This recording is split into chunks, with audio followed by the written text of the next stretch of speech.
Welcome to Verbal Pic Radio, where we give you a verbal image of life, and we are everyday people. I'd like to welcome you all to the show. Good topic that we're talking upon, dealing with Kanye West.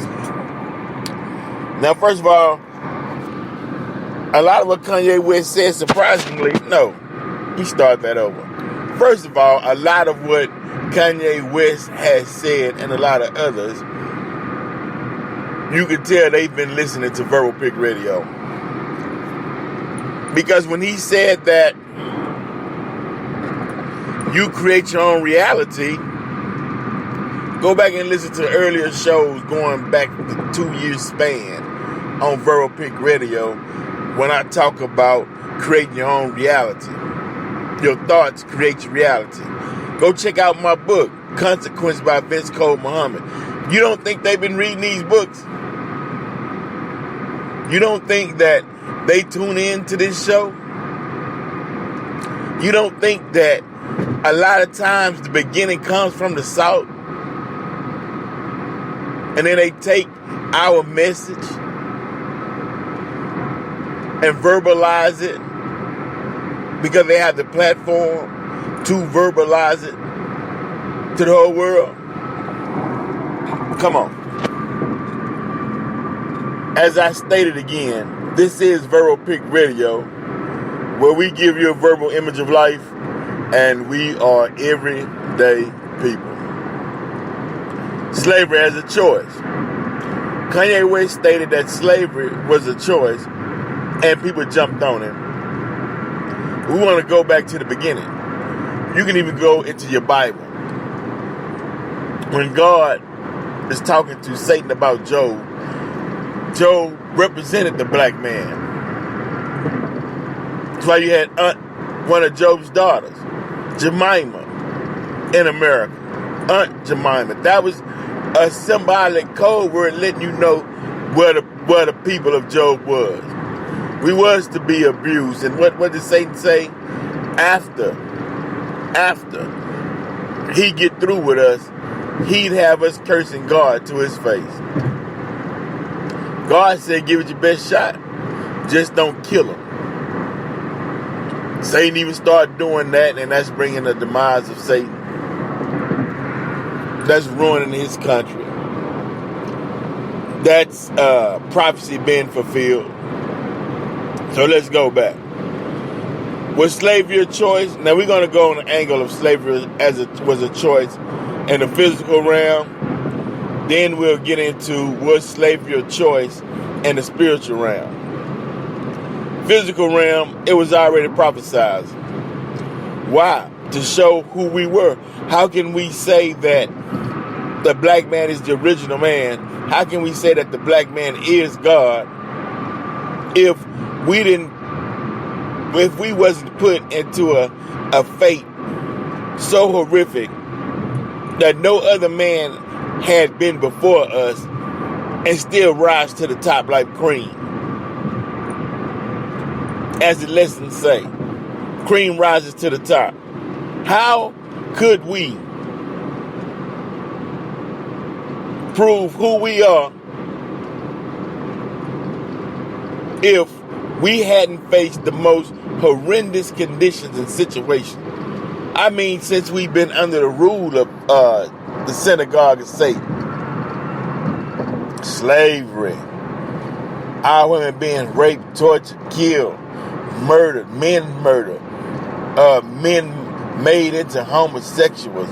I mean, they put everything that you can imagine out of mortal man's mind on this planet upon the black people's head, male and female. And what's the saying? And still I rise. That's proof, and the proof is in the pudding. And still I rise.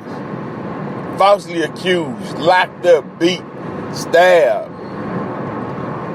Every evil and vile word spoken against us. Every stereotype you can imagine.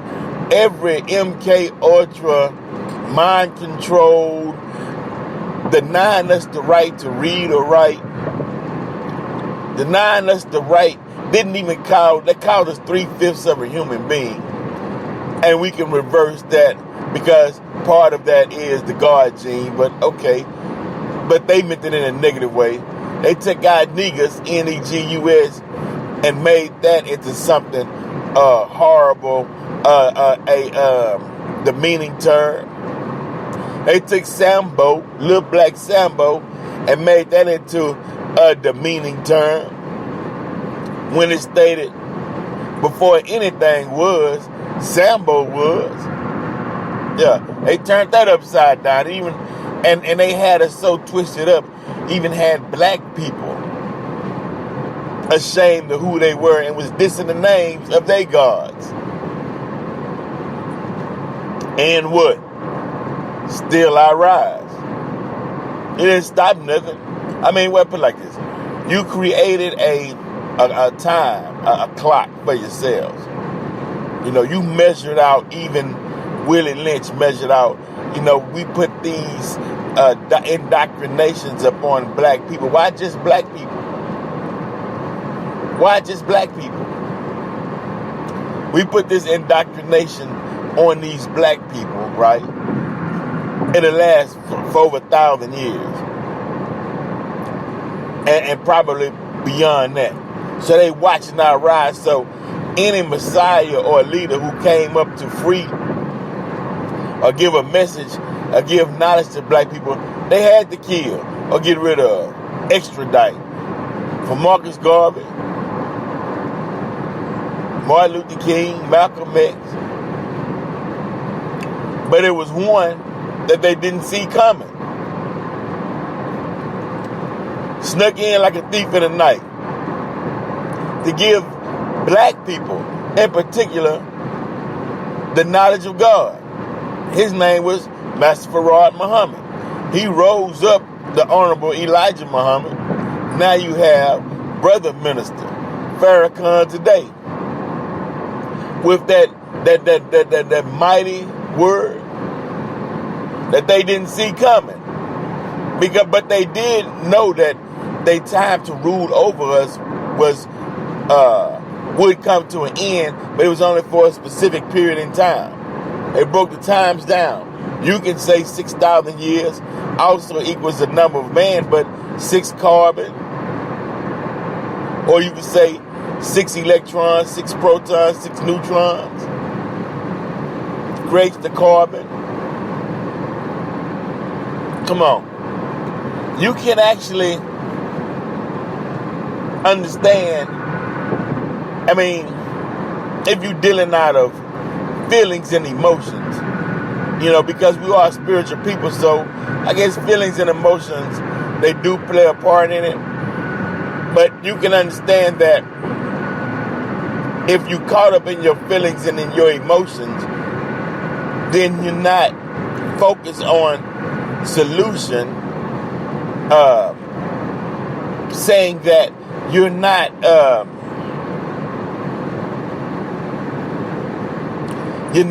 thinking analytically. You're not thinking based upon mathematical reasoning on how to get up out from under a situation such as slavery. Because first of all, it's shocking. Now we could go back even further than that. First of all, when they first saw the European coming, okay, it's this new wisdom. It's this new knowledge. Who are these new people with this transparent, pale skin that we've never seen before? Where do they come from? What do they want? Let's sit and learn from them. What are their ways? What are their cultures? Where do they come from? Which we knew, but still, where do they come from? Okay? Invite them in. You know, the fork tongue game being played. Okay, divide and conquer. Well, we haven't been down that road of divide and conquer and actually being conquered, because since we were the original man and woman of the planet, we had experienced almost everything, but not this everything. So we'll take this ride with you, and we'll take this ride with you for 6,000 years, because we want to know who you are. That's dealing back to when we first started on choice.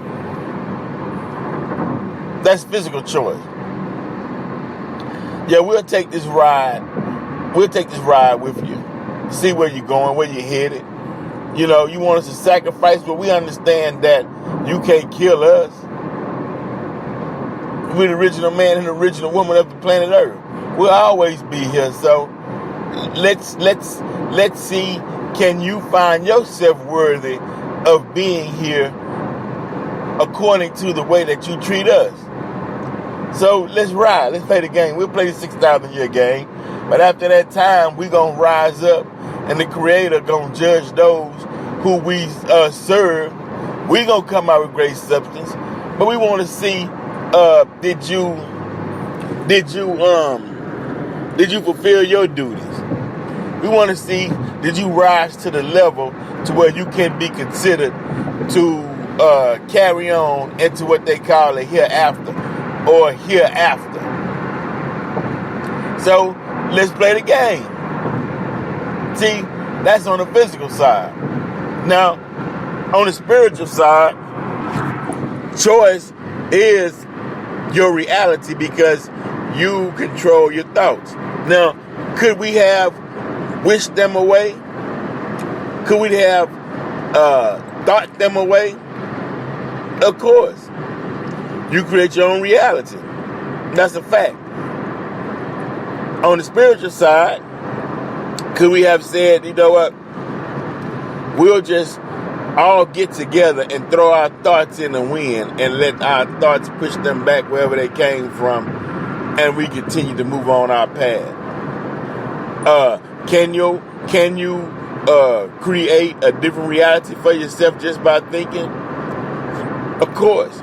You're not victimized by your circumstances. You're not victimized by your reality. You're not victimized by your environment. You're not victimized by the people around you. You're victimized by your choices. It's something, and if you are in a position that you claim you don't like, then it's something in that position that you do like. That's why you haven't worked to pull yourself up out from under that condition, because God rendered no man helpless if you just had the faith of a mustard seed. Now, you can say, yeah, but that Christianity that they taught us didn't teach us how to build up enough motivation, esteem to where we can create our own destiny. Well, it wasn't supposed to, because we didn't create that form of Christianity that these preachers are preaching today. That's the white man's Christianity. That's what you learned back in slavery to keep you a slave, because he thought one day he could return back to that position that we were in slavery. No, it never happened. But these preachers, the way that they preach, they leaving the doorway open in honor to help. That's why, let's put it like this. If someone does care for you and about you, he'd gave you a book. And then he'd taught you the workings of things, how things work. The interaction, what they call secret, which is no secret because you're born with it. Someone just needs to teach you how to pull your best gifts from within, how to pull them without, or how to pull them out into this universe so you can start using them, building a reality for yourself. Not linking to the next man who learned how to do that and plotting on his good graces that the Creator allotted him to have. You build your own reality, you know, and then you play it out in your mind, and in your thoughts, the Creator, the universe of God, will align the right people in your life to help bring the things of good into existence. That way you don't have to go to Satan and lay your burdens on Satan's lap and say, create this for me, knowing he's going to want something back in return. Why do they love the devil? Because the devil gives them nothing. What you got? Nothing. You got sand, Django. You got sand. That's what they're trying to tell you. So Kanye West, in a sense, yeah, your thoughts create your reality. So if you were in slavery, in the sense, you must saw yourself being in slavery. But it was prophesied that, yeah, of course, we would go down that road because we got to prove who we are. We passed that stage. We've been there, done that. Like Bobby Hemmings said, been there, done that, got the t-shirt. Did that. So yeah, now, is this all a stunt? Presidential stunt? Is it a presidential stunt? Don't matter. Because the truth is the truth. It might be a presidential stunt again, but if you running on this basis of truth, then, you know, it is what it is. You know, he didn't lie.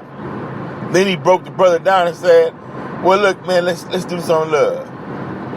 Because the truth of the matter is, love is one of the most powerful forces on the planet. Because love, it requires something from you. Because it's a moving energy. So it's requiring something of you, of love. Love is force. Now, if you don't want to do anything, or let's say people who are not active and that's not trying to accomplish and achieve and that don't want anything for themselves, they don't love. Because you can't say you love and you don't have the actions or the force behind that love. You just talking. Can't say, I love you, but with no displays of love or affection. I love you, but you robbing from me. I love you, but you selling a family member crack cocaine. You know, I love you, but you shoot innocent child down in the streets, i.e. gang violence. Why? What's the difference? Like Kanye said, what's the difference? Black on black crime needs to be solved. But whenever you hear something, listen to me close. Listen to me close. Whenever you hear a black person speaks against or try to defend black on black killings, they've been indoctrinated or either they working for the enemy. You know, like Brother Farrakhan said, y'all, you killing each other, y'all making my job hard. Blacks killing blacks. It had to be talked about. That comes from no love. Now the young brother in Atlanta said, okay, what's the rapper name? Is it 6ix9ine or one young rapper out of Atlanta. He wanted to do the put the guns down, pick up the paintball guns. Then let's try to save these lives. Let's work on saving some more lives. We losing too many due to what? The choices an individual makes. You can everybody black in the hood can say, you know what, man, this whole life all is killing each other, the drug dealings, this is all bullshit. Let's pick up these books, study this now, and start and open us a business. It's very, very possible and should be highly likely. So, meaning the burden is on the back of the individuals today, which is part of the separation. Separation didn't have no color, but we separating from a mindset. This part of separation, hey, you don't want to pick up a book, you don't want to read, you don't want to build, you don't want to study finances, you don't want to love your community, protect yourself. People are going to start backing away from you. Start moving out. They gone. They going to just leave those who don't want to do, they cannot want to do together. Those who want to do, go separate and go and cook up with those who want to do and start building. And if those who don't want to do decide one day, well, let me get my life together and cross over to those that do, then come on in. And so look, Cinco de Mayo, second president of Mexico, Vicente Guerrero, was a black man. Black Indian, as they stated. Original man. So black folk, you do got something to celebrate in Cinco de Mayo. We go have our Cinco de Mayo, then you see black folks drinking margaritas and Coronas or whatever, eating chicken fajitas with avocado and con queso. How would I say? Queso dos burrito res con queso. Yeah, we know that in Texas. Verbal Pic Radio. We're out.